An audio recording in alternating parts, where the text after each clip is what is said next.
पंढरपूर नगरपालिका निवडणुकीमध्ये चिन्ह वाटप करण्यात आलं। पूर्वी तीर्थक्षेत्र विकास आघाडीने निवडणूक निर्णय अधिकारी यांच्यासमोर गोंधळ घातला।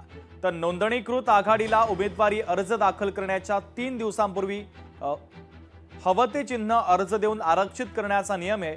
मात्र तीर्थक्षेत्र विकास आघाडीने तसं केलं नसल्याने नगराध्यक्ष आणि नगरसेवक उमेदवारांना वेगळं चिन्ह मिळणार आहे। यावरच आक्षेप घेत आता तीर्थक्षेत्र विकास आघाडीने गोंधळ घातला। तर तीर्थक्षेत्र आघाडीचे नेते भगीरथ भालके यांनी जाणून बुजून सत्ताधारी लोक अशा अडचणी निर्माण करतायत असा गंभीर आरोप केला। या विरोधात आता आंदोलन करण्याचा इशारा सुद्धा त्यांनी दिलेला आहे।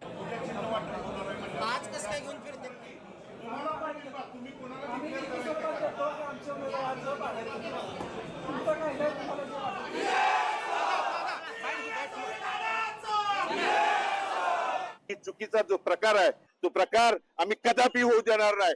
भले या ठिकाणी मग उद्या जर तुम्ही त्या ठिकाणी चुकीचा निर्णय इथं दिला तर आम्ही इथं 2 तारखेपर्यंत ठिय्या आंदोलन नगरपालिकेच्या समोर करू।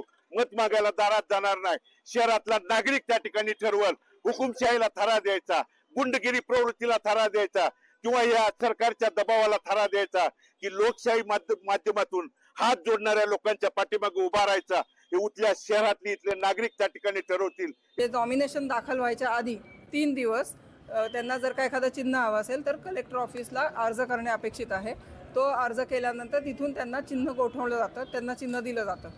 याप्रमाणे या तीर्थक्षेत्र विकास आघाडीने ॲप्लिकेशन केलं होतं, परंतु तो वेळेत ॲप्लिकेशन न केल्यामुळे ते चिन्ह त्यांना चिन्ह गोठवून दिलं नाही। त्यांचा विषय असा होता की ते चिन्ह इथं त्यांना मिळावं, ती मागणी सांगण्यासाठी ते इथं आले होते। लोकशाही मराठी ऐका, पहा, जागरूक रहा।